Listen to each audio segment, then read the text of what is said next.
4 armies led by Nigeria pummel Boko Haram. Progress is being made in the war on malaria, but the fight isn't over yet. We'll have details in our health segment. And is this the best marriage proposal ever? Social media users say yes. Africa 54 starts right now. Hello and welcome. I'm Vincent McCory. This is Africa 54. Tonight, a court in Ivory Coast sentenced former First Lady Simone Gbagbo on Tuesday to 20 years in prison for her role in a 2011 post-election crisis in which around 3,000 people were killed. Gbagbo, who was also wanted by the International Criminal Court, was tried alongside 82 other allies of former President Laurent Gbagbo. General Bruno Dogba Blair, who headed the elite Republican Guard, and former Navy Chief Admiral Vakber Vassignon were also each jailed for 20 years, while others, including the ex-president's son, got shorter sentences. In Nigeria, the military says it's on the path of victory against the Islamist group Boko Haram. Commanders say their troops have now reclaimed some towns seized by the militants in the northeast, and they are determined to liberate all captured territory. This is the Nigerian town of Michika after the military reclaimed it from Islamist Boko Haram militants. It's one of several in the country's northeast retaken by ground troops backed by airstrikes. Residents who fled are starting to come back. Our home is in Madagali, but we have fled to Michika to stay. Terrorists burned down our town, so we fled to Mubi, which was also then attacked. When we heard this town had been recaptured, we came back, because we had to flee to Yola when Mubi was also attacked. The emir of Mubi is also pleased to see the militants retreat. The reason why I went back, I went away before, there was no peace. There was pieces. And now peace has reigned. The militants captured territory the size of Belgium last year, which Nigeria's poorly equipped army has struggled to reclaim. Military commanders now seem confident the tide has turned. We have reclaimed all captured territories. As we are speaking, Madagali is just the only local government that is yet to be recovered, which I believe that very soon. Cameroon, Chad, Niger and Benin have mobilized forces to help Nigeria defeat Boko Haram, which wants to carve out an Islamic state in the northeast. The African Union agreed to set up a regional force to combat the group in late January and is pushing for a UN Security Council mandate for the operation.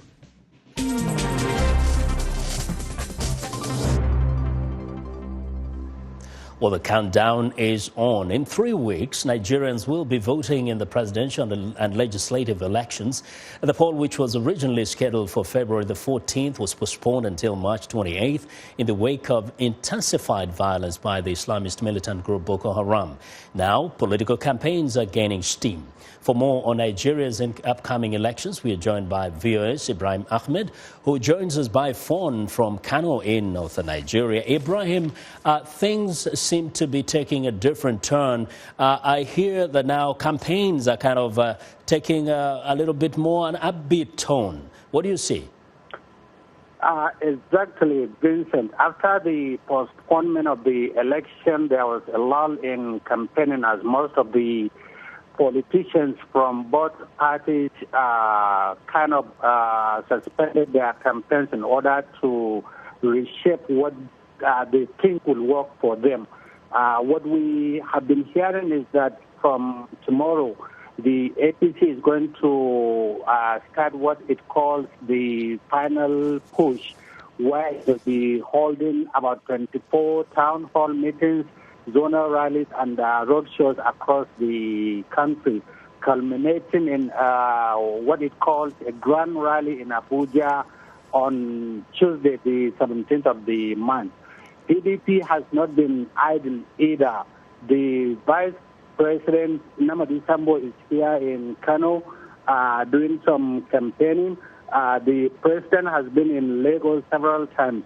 As you know, Kano and Lagos are the most populous states in Nigeria. Winning these two states is very, very important to whoever wants to become president in Nigeria. Now, Ibrahim, do we know if these campaigns are going to be taking place also in places like Adamawa, like in Maiduguri, and other places that in the past have really been under the threat and even control of Boko Haram?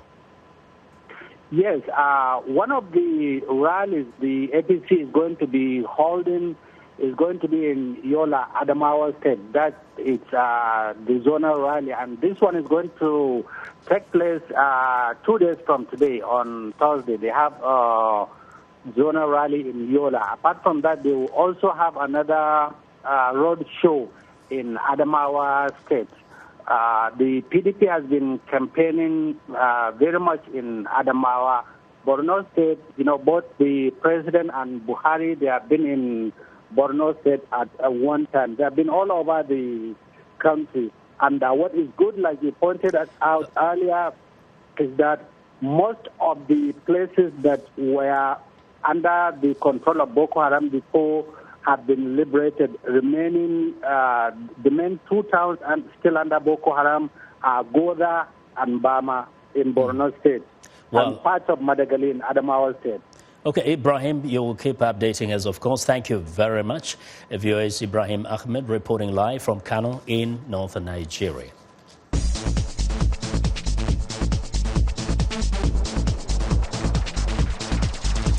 Well, Iraqi forces inched forward in the battle to retake Tikrit from Islamic State fighters as the U.S.-led coalition continued its air campaign against militants in Syria and Iraq, with 13 airstrikes focusing largely near Kobani and Fallujah. Pentagon spokesman Colonel Steve Warren says that the United States and its partners have carried out nearly 2,800 airstrikes since beginning the campaign in August, alongside Peshmerga fighters attempting to push back Islamic State militants in northern Iraq. A VOA reporter saw evidence of heavy airstrikes in the Kirkuk area, which U.S. defense officials say was hit twice by the coalition in the last day. But the United States has now not joined the week-long offensive against Iraqi forces and Shia militias. Well, on a positive note, Kenya has emerged third among the top 20 fastest-growing economies in the world. That's according to the 2015 survey by Bloomberg. Kenya and Nigeria are the only African countries that made it on the list. However, unemployment in Kenya remains high, and some industries face a shock unless the U.S. renews a key trade agreement. Lenny Rovaga has more from Nairobi. The sound of this industrial sewing machine fills the air at the United Aryan Limited Textiles factory on the outskirts of Nairobi. Workers here are busy trying to make production deadlines. Established 13 years ago, the company employs approximately 10,000 people, earning an average income of $150 a month. Most of its business is in exports. Each month, it sends goods worth $100 million to clients in the United States.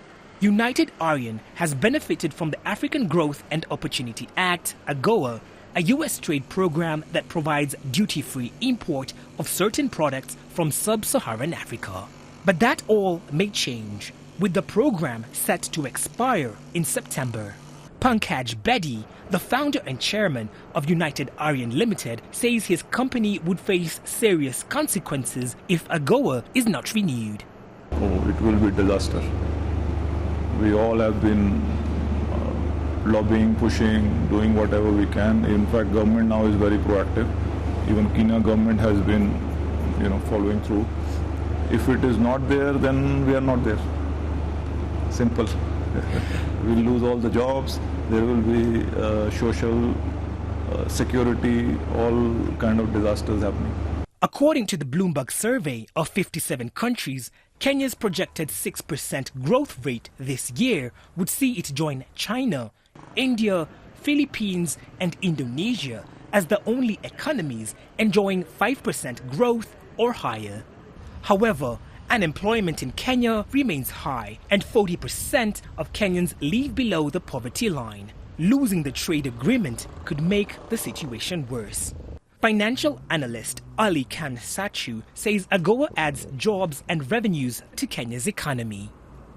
There's been an explosion in what is called the EPZ, export processing zones, where the government has assisted companies who are predominantly exporting textiles. Pretty major and has had a dynamic, positive economic impact in Kenya. In the past, Kenya has struggled to attain strong economic growth due to political unrest, periodic droughts, and attacks blamed on terrorists.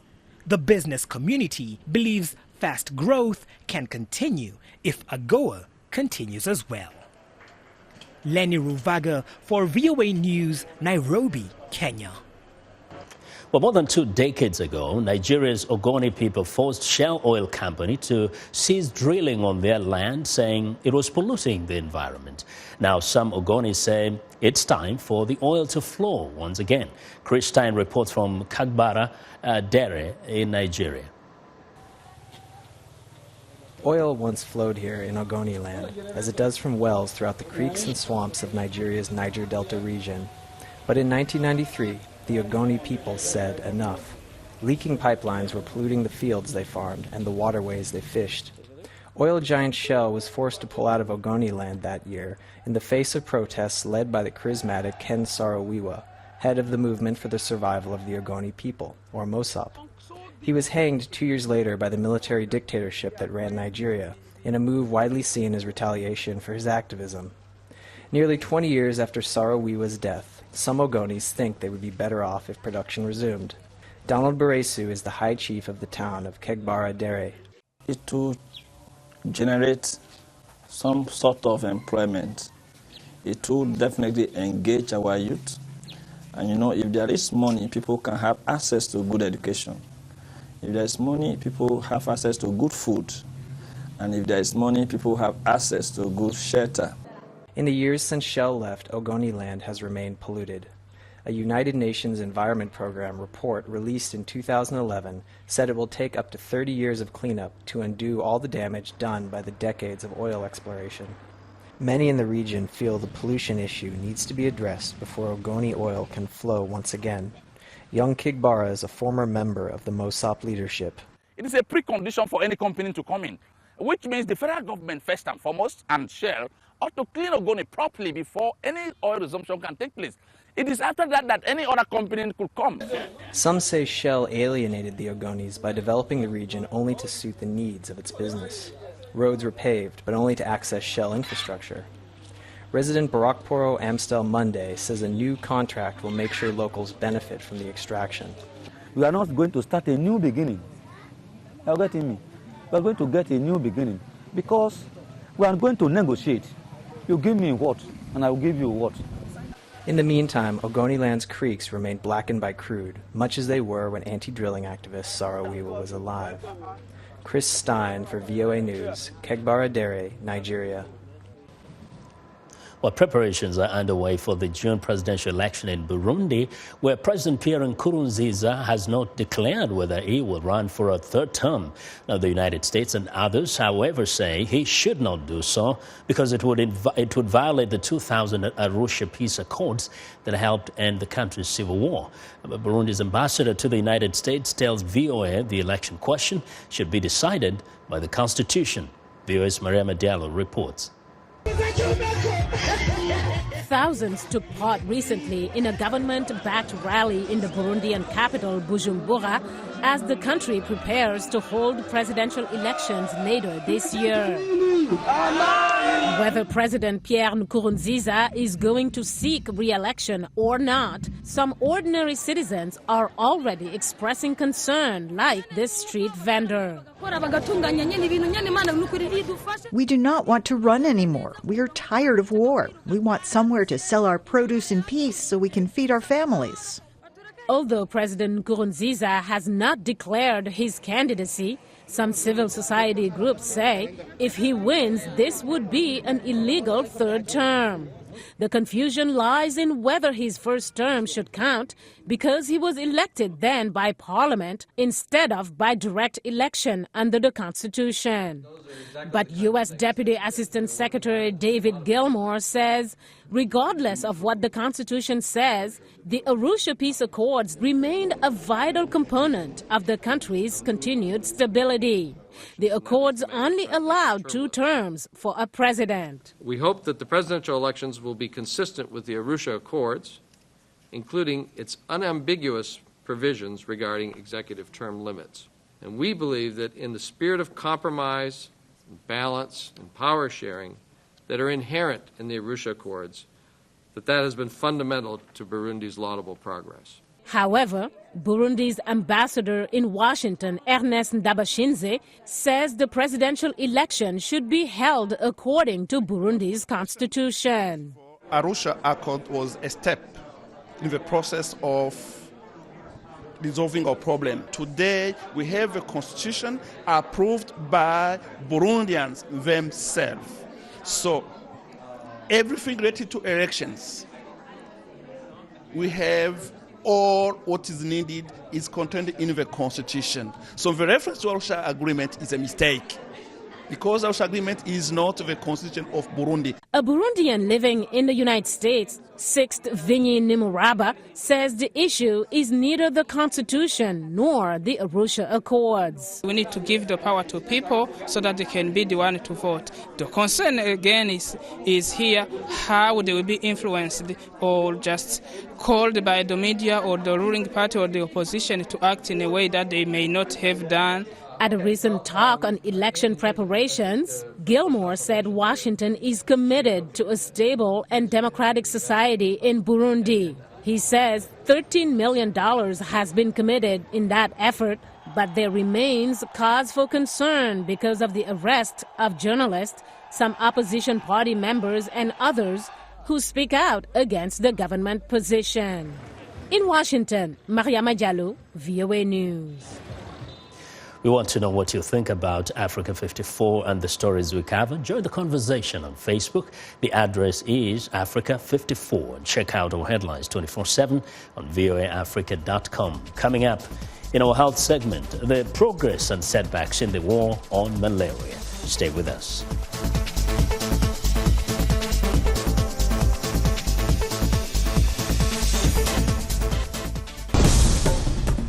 Nigeria heads to the polls March 28th for a landmark election.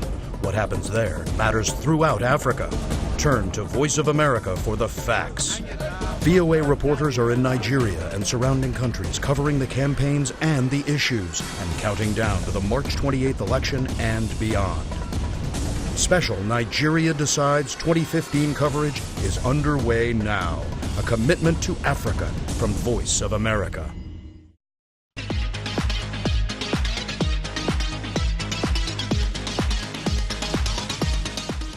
Welcome back to Africa 54. Lino Mudu is away on assignment. But in today's health segment, the world is winning the war against malaria, but it's a race against time. VOA's Carol Pearson reports on the gains that have saved millions of lives and on the developments that threaten to set back the efforts to control or even eradicate the disease. Malaria deaths have been cut by nearly 50% worldwide, and by even more in sub-Saharan Africa, according to the World Health Organization. An estimated 4 million lives have been saved, most of them babies and young children in Africa. This is largely due to a huge increase in funding over the past 10 years. The biggest boost came when then-President George W. Bush launched the President's Malaria Initiative. It provided millions of dollars for bed nets and drugs, and it helped local health workers learn how to diagnose and treat malaria patients. Rapid diagnostic testing has also made a difference. The Rollback Malaria Partnership coordinates the international anti-malaria effort. Dr. Fatoumata Nafo Traore heads the partnership. In any single village, you can use the tests and know the result in 10-15 minutes, be able to give treatment to really any person suffering from malaria. President Obama has refunded the program for 6 more years, with goals to cut the number of deaths by a third and to eradicate the disease by 2050. But still, we're short of 50% of the resources required for the global fight against malaria. In addition, 2 things are happening that threaten the gains that have been made so far. In Africa, mosquitoes are developing resistance to the most commonly used insecticide. There are others, but they cost more. In Asia, the parasite is developing resistance to artemisinin, the main anti-malarial drug. Dr. William Moss from the Johns Hopkins Malaria Research Institute spoke to VOA by phone from Lubumbashi. He says countries need to work together. If it's not all done together, the success and gains in a particular country can be undermined by the importation of malaria from their neighbors. As for the U.S. goals of further reducing the deaths from malaria and eradicating the disease by 2050, Dr. Moss says it's an achievable goal, but it's going to be increasingly challenged by both insecticide resistance in Africa and drug resistance in Asia, especially if drug resistance spreads to Africa. Carol Pearson, VOA News, Washington.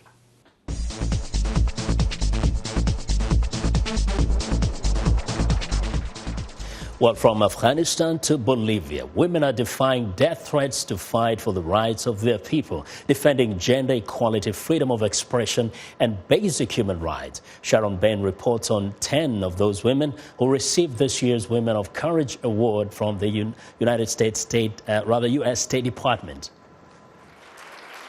The U.S. government's Women of Courage Award recognizes women who have shown exceptional bravery while fighting for peace and justice, even under the threat of physical violence and death. From the front lines of the war in Syria to the streets of Myanmar and into northwest Pakistan, these women have struggled for change. Majid Shirbaji of Syria was tortured in President Bashar al-Assad's jails. She now fights for prisoners' rights, says Deputy Secretary of State Heather Higginbottom. For her persistence in championing the rights of political prisoners and efforts to ensure Syrian women are meaningfully included in resolving conflict, we honor Majd Shirbaji as a woman of courage. Shirbaji says prisoners were burned with acid. Women prisoners were raped. Many died. She still hears their screams in her mind. Through this award, I hope that I will be able to convey the voices of the Syrian prisoners and the Syrian refugees. There is international silence towards the cause of the detainees. They are the forgotten ones. Mai Savi-Phu fights for the rights of women in Myanmar, where she says few people even admit that gender discrimination exists. If you are accepting what people want you to accept, your life will never change. If you would like to see a change, you have to stand up and raise your voice so that the change will come. In the Swat Valley of northwest Pakistan, where the Taliban still operates and where activist Malala Yousafzai was shot, Tabassum Adnan is leading a similar struggle. Adnan says women need to speak out for their rights despite the threats they will face. I want the Pakistan women to get rid of the fear that they have. They need to raise their voices. Once Pakistani women raise their voices, we can be sure together we will achieve the goals we need to achieve. Bangladesh journalist Nadia Sharmin, who was beaten almost to death for reporting a fundamentalist rally, spoke for all the women awarded. This award reminded us that we have much more to do for our society, for the peace of the world, and of course, for advancing the right of the women. And for that long struggle we have to go through, this award is just a beginning, not the end, of course. Sharon Bain, VOA News, Washington. Well, it's time now for a short break. Still to come on Africa 54, a love-struck man's creative marriage proposal goes wildly viral. We'll be right back.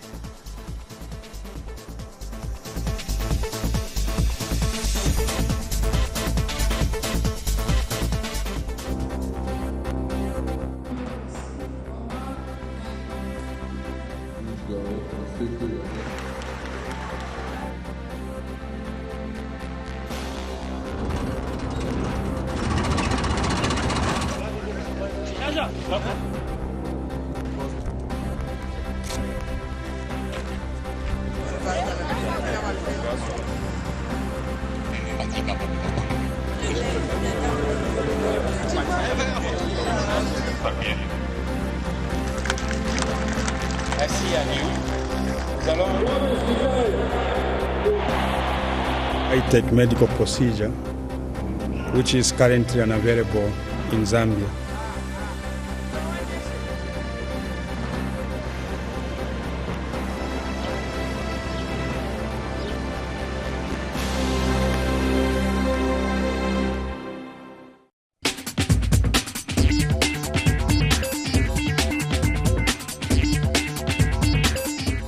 Welcome back to Africa 54. Here's what's trending. Are you ready for the latest iThing? Well, Apple CEO Tim Cook unveiled the new Apple Watch on Monday. The device will have an 18-hour battery life and have versions that will cost between $349 to a sport version, that is for a sport version, and a $10,000 for luxury gold. Now users will navigate through the watch menus using a special knob that both physically turns and it is touch sensitive. In Monday's demo, an Apple executive received a phone call on his watch, a streamed video, replied to text message, browsed Instagram and more. Pre-orders for the Apple Watch start April the 10th. Well, next up, could Kim Kardashian's new look spark a platinum craze?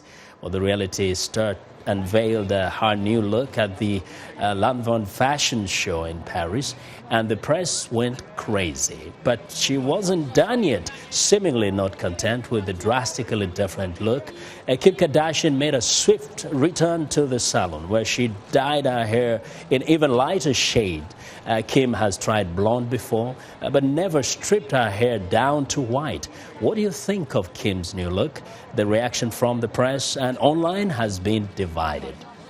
Well, and finally, this may be the most romantic proposal ever. Well, Dean Smith has been prepping for his marriage proposal to his girlfriend Jennifer for 365 days. Dean videotaped himself holding up a whiteboard asking her to marry him every single day for a whole year, starting in January of 2014. The big reveal was while Dean and Jennifer were vacationing in Aruba with her family. Luckily for Dean, she said yes. And the video Best Marriage Proposal of 2015 has racked up over 7 million views. And that is what is trending today. And that's our show for today. Be sure to watch Africa 54 on our website at voaafrica.com. For more news, tune in to VOA's evening radio show, Africa News Tonight at 1800 UTC, and in the mornings to Daybreak Africa between 0300 and 0600 UTC, Monday through Friday. Thanks a lot for watching. From all of us here in Washington, have a good night.